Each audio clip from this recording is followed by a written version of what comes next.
There's a lot of construction noise, but we're gonna hope for the best. Hello, my friends, Melinda here.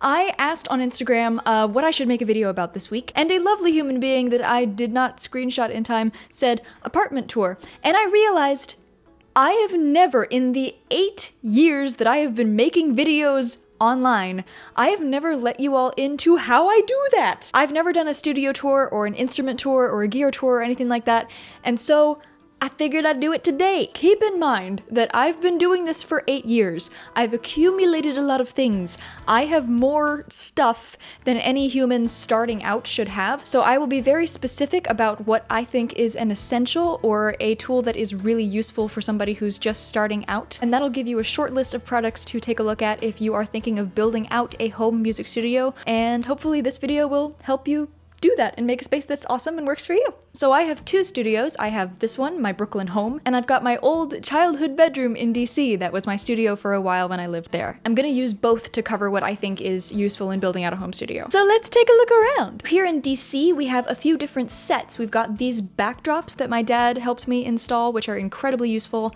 We've got these lovely shelves as a background. These are from the set of a show that I did. And we've got my fairy lights. And then here in New York, I typically use this background. This is just my instruments. And then I also have a portable green screen that I can put behind my couch. That is an excellent way to provide versatility for yourself in terms of what you want your videos to look like without taking up a ton of space. So, high key recommend. Oh, and maybe one of the most essential things in this studio here in Brooklyn is my kitchen. Because in order to make my videos, I cannot be hungry. I cannot focus if I am hungry. So let's head into my kitchen for a brief word from the sponsor of today's video, HelloFresh. HelloFresh is America's #1 meal kit, bringing fresh, pre-portioned ingredients and amazing recipes right to your doorstep so that you can cut back significantly on grocery shopping time. Sometimes when I'm in the creative flow, I don't eat as regularly or responsibly, and I told myself that I would try to cook for myself more in 2022. Just while I was editing this video, just knowing that I had HelloFresh in the fridge was such a huge sigh of relief, knowing that I could maintain that goal, and then even have leftover lunch for tomorrow. HelloFresh offers vegetarian, pescatarian, calorie smart, and family options with a ton of variety. And one of my favorite things is the pre-portioned ingredients create on average 25% less food waste compared to grocery shopping. And almost all of the packaging is either recyclable or made from recycled materials. So if you want to give HelloFresh a try for yourself, go to hellofresh.com and use code MELINDA16 for up to 16 free meals and 3 surprise gifts. That's hellofresh.com, code MELINDA16. Now that I am satiated, back to the video. Okay, a next up essential for a home studio is soundproofing. In DC, I have my old closet from my bedroom, and you can get acoustic treatment foam from Amazon or anywhere, and you put it up with like a spray glue situation, and then I've got a thick velvet curtain with a little curtain rod that closes it off, and it gives me a pretty dead sound, which is great. In New York, I have less soundproofing than I should, but my instruments help to deaden some of the sound, and then I also have really thick curtains. I draw these whenever I'm recording, and it helps to deaden the room just a little bit. Another essential that I have here in the studio is a humidifier. This humidifier keeps my humidity level relatively consistent, and it makes my wooden instruments much happier. As for lighting your videos or lighting your content, a ring light, just get a ring light, start there. A ring light is very versatile. My favorite way to use it is up and tilted down. And then my first set of lights, which I have been using for 8 years, are some really simple box lights. These things are awesome. You can point it at a white wall and it lights your room really beautifully as well. That's all you need for a lighting setup. I also have these like really beat up wild lamps from Home Depot that I'll use if I want a specific kind of backlight or side light that's a little bit more dramatic and spotlighty. And then I also have this little colored light that I'll use sometimes if I want to get a color look. And then I also just got this projector that I love very much, and it gives my studio a vibe in the evenings. Oh, and the final lighting essential for me personally is, yep. People sometimes ask me in my TikToks, they're like, "Are you using a real candle?" I'm like, yeah, that is all I light those videos with. So, candles are great. Alrighty, now onto the exciting bit, the instruments. Let's start with the woodwinds. This is my Irish flute. She has been with me since 2009. She was handmade by Dessy Seery. It's made out of polymer. Eventually, I will get a wooden flute that has keys and can play chromatically, but for now, I enjoy playing on my OG, my best friend, my Irish flute. And then I've also got this beautiful Gemeinhardt classical flute. I've had this since I was like 8 years old, I think. She desperately needs to be serviced. And then for my whistles, I've got 2 different kinds of whistles. I've got my Susato whistles. These are made out of plastic and they are tunable. They have a more round tone, but they have a very loud high octave. And then I have my 2 generation whistles. I've had the D whistle forever. These guys are super cheap. You can find them at any music store. They have a more tin tone. Obviously, they're a little harder to tune because the headpiece doesn't move, but they have an incredibly even sound. I know like the most professional whistle players on the planet still play these things. They play great. And now let us move on to the strings. We have this ukulele that I never use. Seagull guitars are wonderful. They're a great low budget option. Very folky sounding, very warm, very gentle. I typically keep my Seagull guitar in an open tuning. I like open C. And then we have my pride and joy. Taylor Guitars, I think is the best well-rounded American guitar brand out there. And they found me on TikTok and they sent me this guitar. My guitarist, when he played this instrument, said, "I feel like I'm playing in a music video." That's how this instrument makes me feel and makes him feel, and it's one of the most beautiful instruments I've ever seen. I can't believe that I have this in my studio. You will hear this on everything. She's perfect. I love her. And then I also have this Gibson Les Paul that was given to me by a patron. His name is Brian. Brian? My God, thank you so much. And then I have my Kala baritone ukulele for when I want to pretend that I am Dodie. If you want the sound of a ukulele but like deeper and richer, baritone ukulele. Gorgeous sound, love it. One of my new children is this Hora Bouzouki. I got it on eBay, and I love the sound of Bouzouki. I am still very much figuring out how to play it, but I'm really enjoying it. And then I have a banjo.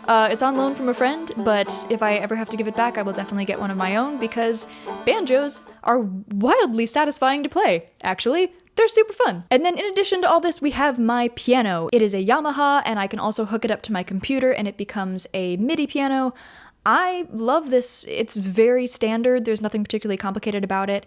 It responds to my hands the way a normal piano would. And then I also have this cajon for some acoustic beats. And now, wow, there's so much to talk about. On to recording gear. My first mic was a Blue Yeti. It's a classic. She's been around forever. It is an excellent USB mic. My second mic was a Rode NT1A, which I actually really recommend, especially for tenor and baritone vocals. My next mic, the one that I'm using right now, the Shure SM7B, is what I recommend to anybody that wants to like skip a level and start at a mic that you're probably gonna use for like the rest of your life. The SM7B you will see everywhere. It's used in the studio, it's used in like live studio recordings, on instruments, on vocals, for podcasts, for voiceovers. It is an absolute powerhouse and it records everything pretty like even and flat, which allows you then to customize it and have more options when you put it into a mix. So honestly, for anybody that's building out a home studio, SM7B, that's your mic. That's your mic to start out with. I now record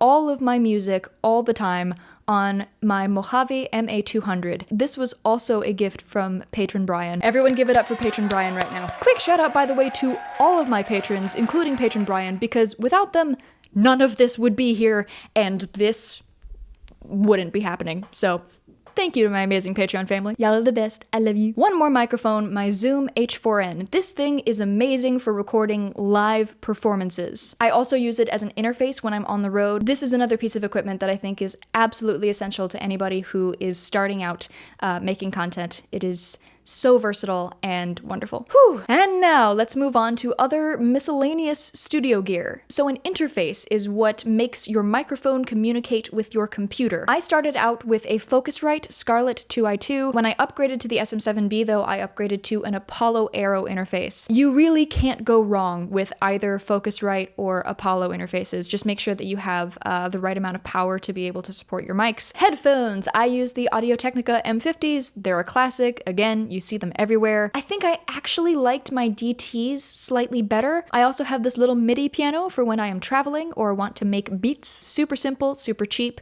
does everything I need it to do. If you want to do more like producing, you should definitely get a MIDI keyboard that is more complicated, but this is all I need personally. And then I also have my amp, which I'll use to plug in with my guitars, but also with this god-awful little mic that I have. I got the cheapest one on Amazon, but I use this setup for my live streams on Instagram and TikTok. And now, on to cameras and video recording. My main camera is a Canon 6D Mark II. I use a 50mm lens and zoom lens. Honestly, I need to upgrade. The technology at this point is so past what I have. If you're going for making really nice content right now, a mirrorless DSLR is your way to go. There's a lot of really good ones. I'll list a few of them here. A lot of them have live streaming capability now, which is great. I really want that eventually. But this camera is still very much working and wonderful, so I don't know. I'll give it up when the time is right. I also have my vlog camera, which I often use as camera 2 if I am filming on my own. And then I have this GoPro that I haven't used, but I am excited about it. And then, of course, my iPhone. iPhone cameras, it's kind of all you need. My iPhone 13 I do use to film sometimes. And then I kept my old iPhone X because I really like how it films in low light. I don't know why, I just like it better for my TikToks, so I'll keep it until I find a better alternative. For my computer, I have a MacBook that is from 2016, and she has seen better days. If you are looking to start creating content right now, the new MacBook is built for that. It's built to handle a lot of different systems running at once, and I've heard really good things about it. I'm definitely gonna get it once my dear computer finally kicks it. On my computer, I have Final Cut Pro. I use that to edit. Honestly, Adobe Premiere is probably better. I just don't feel like learning another software, so I'm gonna keep using it. My DAW that I use to record music is Logic. GarageBand is awesome to start out with, but if you're really gonna be recording music a lot and you wanna level up, Logic, Pro Tools, or Ableton are the ones. To edit thumbnails, I use a website called Pixlr. It is an online version of Photoshop, and it is free, and I love it. I've been using it all 8 years of my career. I cannot make thumbnails without it. Highly recommend. And then finally for live streaming, I use Streamlabs, and there's another software called Loopback, which I use to connect my Logic to Streamlabs so that people can hear what I'm saying through this mic during a stream. Some final little essentials. This thing, it is a memory card case. It's like a library of my memory cards. I can't go anywhere without this.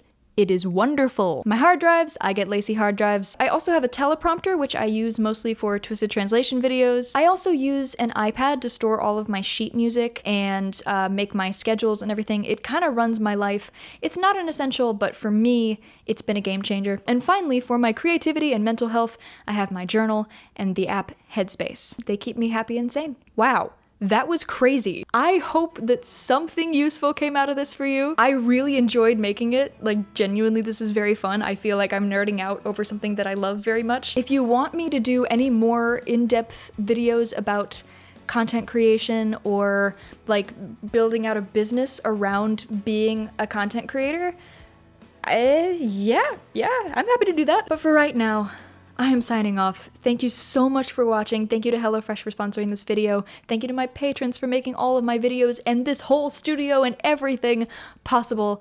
I love y'all. I'll see you next week. Bye. Mwah.